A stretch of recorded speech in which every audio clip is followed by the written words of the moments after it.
We're not like one of these royalty guys that've got 300 royalties on projects that won't get built for the next 5 or 10 years. We're all about production now. Basically, if you're a Versamet or an Elemental, your target is to get to 50,000 GEOs. They're currently 25, 30,000. And we are it. And that's why we're so attractive, because we've got world-class royalties with long mine life. And that's very big differentiating factor. And our G&A, as you know, Stein, we're very tight with our corporate overhead. We always fly economy. We don't go to expensive conferences. We're all about returns to shareholders. We want a 50% dividend policy. So just click on the More button.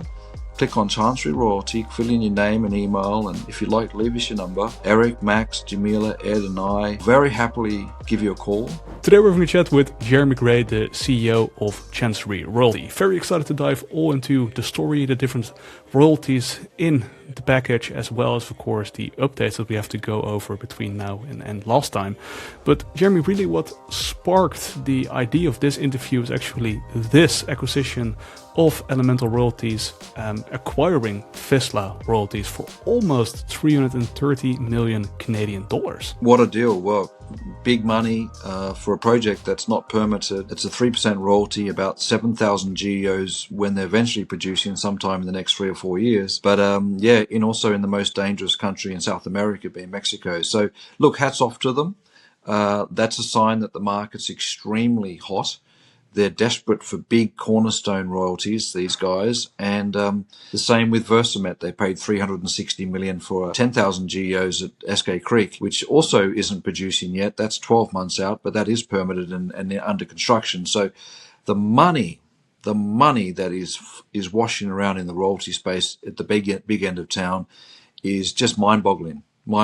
And Chancery Royalty, wow, you're picking up this business for a fraction, and I'm talking 1/8 the valuation of Versamet and Elemental Royalties. So we're really excited about where we're heading, and what a time to be in the gold and silver royalty space. Just amazing. Yeah, and Vizsla Royalties, basically it's just a one royalty story being acquired for 330 million Canadian dollars, less GEOs than what Chancery Royalty could produce in a few years' time.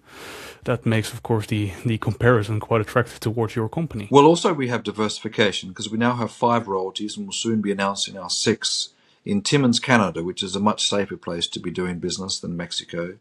And we have diversification. So we're very, very proud of what we've put together in the last 6 months now since we launched Chancery. And we're also extremely proud of over 400 shareholders, investors have backed us and really believe in what we're doing. And we have incredible belief of where Chancery is going, which is, at the end of the day, it's the fastest growing mid-tier royalty space. And I've always said to you, haven't I, Stein, that the royalty industry call themselves that because most of these fellas think they are royalty. They think they're related to Kate and Wills and Prince Harry. But, you know, we're simple gold mining folk. We've delivered 4 successful gold mining companies, and we decided now was the time to now focus purely for myself and our management team just on gold and silver royalties. And we're just growing at such an amazing clip. And we treat our royalty clients with great respect. We move super fast. We don't tie up our clients with 6 months of due diligence, and we're collaborative. So if they have problems, we go in and help them out. And we even have one of our geologists going up to see Lester and the team at Buxton for 3 weeks in Canada to help him do the geological mapping. That's how different we are to the other royalty players. So very exciting times for Chancery Royalty. It's definitely a much different model compared to the other producers or the royalty players in the space. Perhaps we should just go through the portfolio one by one and start with the royalty that started it all, the Laiva gold royalty. Can you talk through the terms, what the asset is, and where is it currently standing? Well, you've been to Laiva, central Finland, 2.5% life of mine royalty, no cap, no step down. I think that mine's going to run for 40 years. Now, as you might have heard, we did hear, Agnico Eagle recently acquired Rupert Resources and 2 other producers 400 miles further north in the tundra for billions and billions. And we think we have just as much gold as Rupert, but there needs to be more drilling. But the beauty of Laiva is it's fully built. It's now run by our brilliant management team, John Williamson and Sean Mager. And we're so proud that they're now running the day-to-day, and we're hoping that will go into production before the end of the year. So even if there is a small delay in Laiva, it doesn't matter, because this mine will run, as I said, for a long time to come. And that's a very, very valuable royalty where you have no step down, no cap, no buyout option on what is the largest gold royalty, the largest gold mill in the whole of Europe. And how would 2.5% translate to GEOs a year? And also, how many ounces have already been found there? So how long would the current mine life be? So they've modeled 2 million ounces by SRK. That would give you 50-year mine life. To put that in perspective, if you're producing 40,000 ounces a year, I think they're going to massively expand. I know they're putting a permit application into to double the mill capacity from 6,000 to 12,000 tons a day, and then you would probably get to 80 to 100,000 ounces a year. So if you times that by 2.5%, then you're running at 2,500 GEOs a year. At 40,000 ounces, it would do 1,000 GEOs into Chancery royalty at $0 an ounce. So there's basically, at today's price, that's $4.5 million every year of royalty hitting into our account. So the potential of Laiva royalty is just phenomenal, and I wish John and Sean all the best of luck, as they will likely list Laiva Gold in the next 1 to 2 weeks on the TSXV. And of course, the great thing about the royalty model is the cost, like you outlined, for acquiring those ounces is viably zero. You just need to spend a bit of G&A, which now you can spread over multiple assets. Yeah, and our G&A, as you know, Stein, we're very tight with our corporate overhead. We always fly economy. We don't go to expensive conferences. We're all about returns to shareholders. We want a 50% dividend policy, payout policy. And currently the way it's structured is we have a 95% margin looking forward on all of our royalties. So at least 95%. So, when you think about that, that's extremely cash generative business in what we think is a very positive backdrop with the gold and silver price. Let's transition to Pilar Gold, which is of course your second royalty. I believe that came in, and a big needle mover for the company as well. What are the terms? What is the mine, and how is it currently looking production wise? Yes, Pilar Gold, it was the first mine that we bought back in 2021 from Equinox Gold. Beautiful mine built by Yamana. You've also been to Pilar Gold, 4,500 ton a day mill, 4 million ounces. But if you remodeled those at today's, or even at 3,000 gold, I think you'd get to 6 million ounces. And the royalty is 8% for 8 years once it starts producing, and then a long 3% tail for the rest of the life of mine. So if you get this mine initially up to 40,000 ounces, which is our short-term target, then that's 3,200 GEOs, or basically gold, at $0 an ounce. And if you then expand it to 80,000, then you're looking at 6,400 GEOs. Now remember, to put that in perspective, Versamet just paid $360 million US for 10,000 GEOs at SK Creek, which won't start for another 12 months. So it gives you an idea of just how valuable these royalties are. I mean, if we were to just break up the company and sell the royalties on an auction process to our competitors, we would get probably 3 times the price of what we currently value in this round of $3 a share. But when that's not what we're about, we want to bring long-term value and become one of the biggest players in the gold and silver royalty space. And how quickly could Pilar Gold be back into production? We're literally starting now. You'll hopefully see a new interview coming on your station with our new CEO, Enrique Diarver, who's taking over my role, because I'll be doing 100% focus now purely on royalties. And the team, we've ordered new equipment, both from Resamen, Sotrec, and JCHX. 7 new pieces of equipment. We have blasted material on the ground ready for haulage. So it is the most advanced gold restart in the industry. And I know, Stein, people always say shovel ready, and I don't really like, it's the most abused term in the industry, but we are the most shovel-ready return restart mine, because it only closed just unexpectedly in March of 24. We then went through a massive restructuring on all the debt. We're now hiring a significant new staff. We're remodernising all of the fleet. We still have our old Sandvik fleet, but that's quite old. And very exciting times for Pilar Gold. And really happy with how that's progressing on site right now. Yeah, definitely. And like you hinted at, we just did an interview for Pilar Gold, which should be online or come online around when we release this interview. So we'll put the link in the description. Next up, Gold Road, I believe that was the third royalty you acquired, another company in your staple. It's for silver, isn't it? That's, yes, exactly right. We received 90% of Gold Road's silver byproducts. So them primary products, gold, obviously Gold Road. It's in the beautiful state of Arizona, just near Oatman. If anyone's been to Oatman, Arizona, it's a wonderful part of northwest Arizona. We bought that mine 12 months ago. We had it producing in 6 months.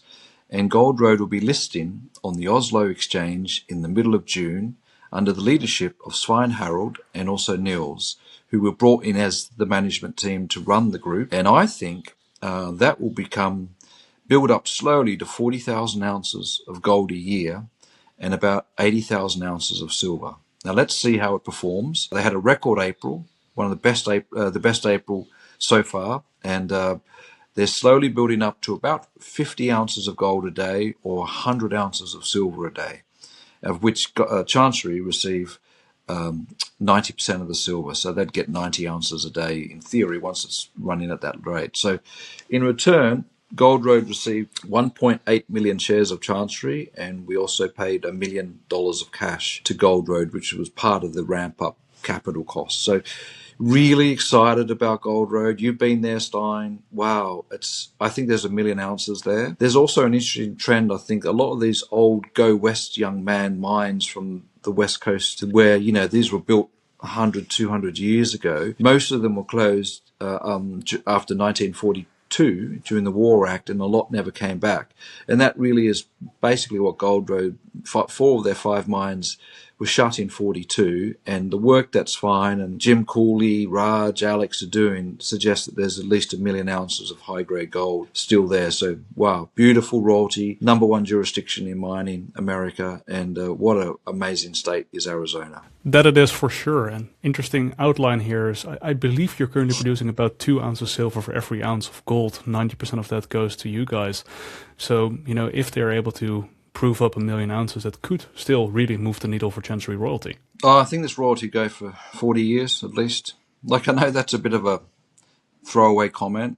How can you say that? But there's so much gold there, so much silver, so much potential. America really has forgotten about gold mining for the last 30, 40 years as they raced and did technology and everything else but gold. So, yeah, very excited about Gold Road. Watch out for that. And Pareto are doing the IPO for that. And, yeah, again, another opportunity we showed our investors. We have 6 companies. We show all of our investors these sorts of private rounds, and we're all about giving them significant returns. So, yeah, another great success in our stable. Gold Road, really happy with how it's performing. Then I would love to talk about KEFI, gold and silver for a second. Of course, really the first company, the first royalty outside of your own batch of companies. Quite a big needle mover. What are the terms? When is the mine going to be in production in a few years' time? Wow, KEFI. Amazing. Harry and the team are doing an exceptional job. Trades in London. KEFI is the ticker. We bought 4.8% royalty with a cap of 48,000 ounces, and then a life of mine tail of 3.2%. So it's a big royalty. This is a big royalty, similar to SK Creek, but just a bit smaller in terms of GEOs that Versamet just acquired recently. It starts in production in 2 years. So it's a bit longer dated, but it's a big royalty, offers massive upside. And that's the royalty, Stein, that allows us to get to 20,000 GEOs plus, which puts us in the big league, right? I mean, we're way bigger than Box royalty now. We're way bigger than Metala. We don't have the balance sheet of the Versamets and the Elementals. They're like the rich kids, and we're from the wrong side of the tracks, but we're catching up, and we don't have Tether as our largest shareholder, but I think they wouldn't be the silliest thing for them to contact us, because we are, I think, the best game in town, and we certainly wouldn't be doing crazy deals like Vizsla Royalty right now. I don't get that deal. I think that's the first mistake their management team have done, and that's always a problem when you have a big rich funder like Tether. It tends to make your brain turn to mush. But anyway, we'll focus on what we do, and we're just going to grow and become the most successful mid-tier royalty play in the industry. And KEFI, is it already being developed as we speak currently? Yes, mobilizing, ordering long lead items, foundations have been laid. It's underway. It's been funded by 2 big African banks. We're also a small funder. We put in 20 million. So it's, it will take time, But down the road is Allied Gold, and you might have seen that news that Zijin bought Allied Gold 2 months ago for $4 billion. Now, they had one or two other smaller mines somewhere else. I can't remember where they are. But the main asset that Zijin was going after was the Allied mine in Ethiopia also. So, yeah, it just shows you that part of the world's re-rating. And as Harry says, Ethiopia is like Kalgoorlie or Western Australia 50 years ago, and the opportunities are just incredible. And anyone who's had the fortune of going to Addis Ababa, who's had the fortune of flying with Ethiopian Airlines, they know that this country is going places, and it's really exciting to see it booming, basically. And KEFI is right in the center of all of that, and we have the largest royalty in Ethiopia, which is exciting. Definitely exciting. Of course, you also recently announced a royalty with Buxton, which is a placer deposit, kind of different than what we've been talking about thus far. I love Buxton, and I love Lester and the team. Look, this is, if you ever watched Gold Rush with Parker and the guys on Discovery Channel, we basically have another Parker called Lester, and we've funded Lester 1.6 million so far to get mining this season. He should be producing in the next 2 to 3 weeks. It's going to be about 400 GEOs a year, which is just fine for us. Very highly accretive deal, and we just love his passion.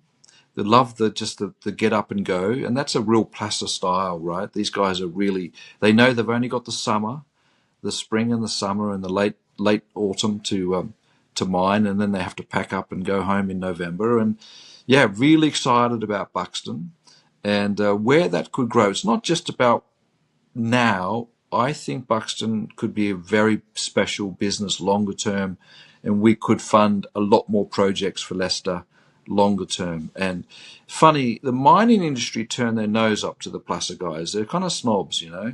And I think it's because you can't actually put a reserve on a placer mine. I've never really understood why. But we love that sort of style and mentality of get up and go and just get on with it and aim. They're only aiming for 7,000, 8,000 ounces, and we've got a 6% royalty on that. So very excited for that. We're also about to announce a deal, speaking of Canada, in Timmins. And Timmins is one of the really famous mining camps in Canada, been around for 150 odd years. 20, 30 million ounces have been mined there. And we hope to announce in the next week or two, once all the legal documents are done, a very, very exciting royalty in Timmins that I think is going to be our sixth really world-class new royalty coming on in the group. Is it going to be another placer deposit? No, this is a hard rock. This is, proper high grade, 6 to 8 gram, 200,000 ounce, but we think there's probably 500,000 ounces there with more drilling and more modeling 2 years from production. So, it could be 500 to 1,000 GEOs. It will be a 2% royalty with half of it has a buyback option from the, which is fine. So, but very excited to also, because the great thing is once you get into a town like Timmins, the word gets out that these boys, Chancery Royalty, are keen to do deals. The phone rings.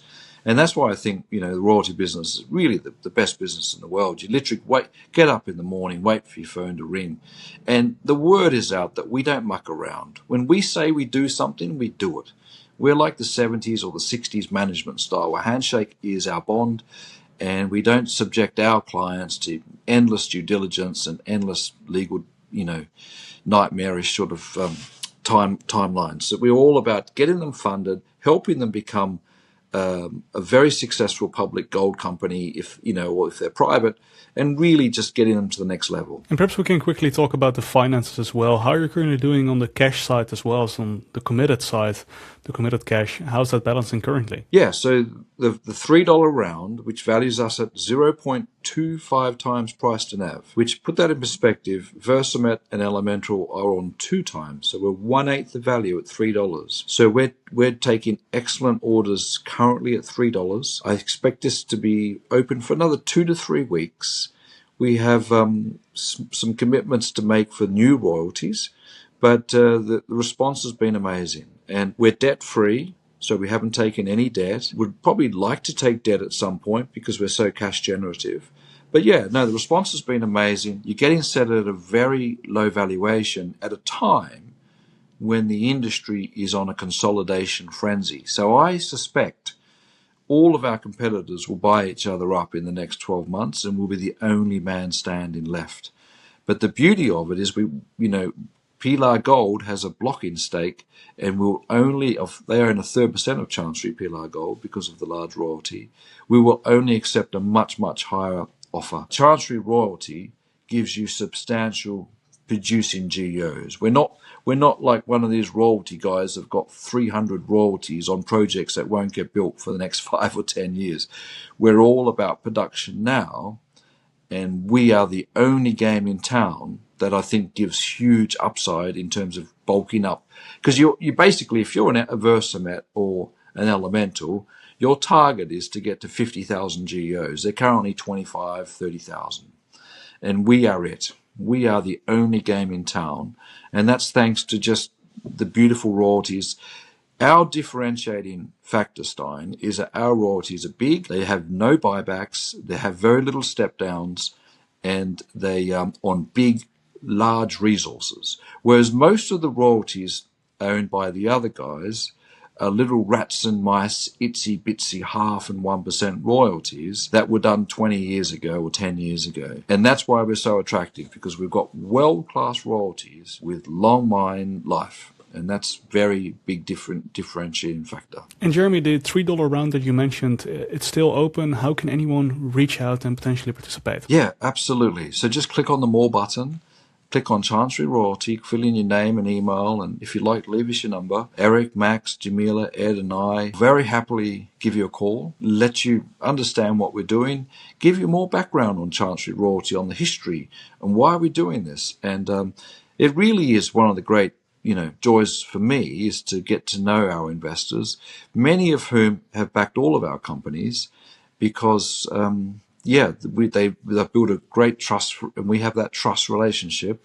And we're all about now, if you think about our group, we have 6 companies. We're going to have 4 trading in the next 2 to 3 months. So Laiva Gold starts trading in, say, 2 weeks. Gold Road starts trading in the middle of June. Tucano Gold, our biggest gold mine. You've been to Tucano Gold in northern Brazil. What a beautiful... I was there last week. 150,000 ounces a year. Now, we don't have that royalty right now, but watch this space. That lists in July. Pure Tungsten. We've been talked about Pure Tungsten, the largest new tungsten producer in Korea and Tajikistan. I'm thinking that will list in Q3. And then Chancery Royalty. We're going to list... I think in Q3 we're going to announce our shell vehicle on the RTO on the TSXV in the next 2 weeks. The only one that won't list this year is Pilar Gold, which needs a little bit more time to really build up and get to 40 to 80,000 ounces a year. So yeah, we're all about public listings, going public. Excellent, Jeremy. You just took out my follow-up question on indeed the go public strategy. That's excellent. Thank you so much for your time and your insights today. Really appreciate it. Thank you, Stein. You're the best, mate. And thank you, everyone, for backing us. We really, really appreciate it, and call us anytime.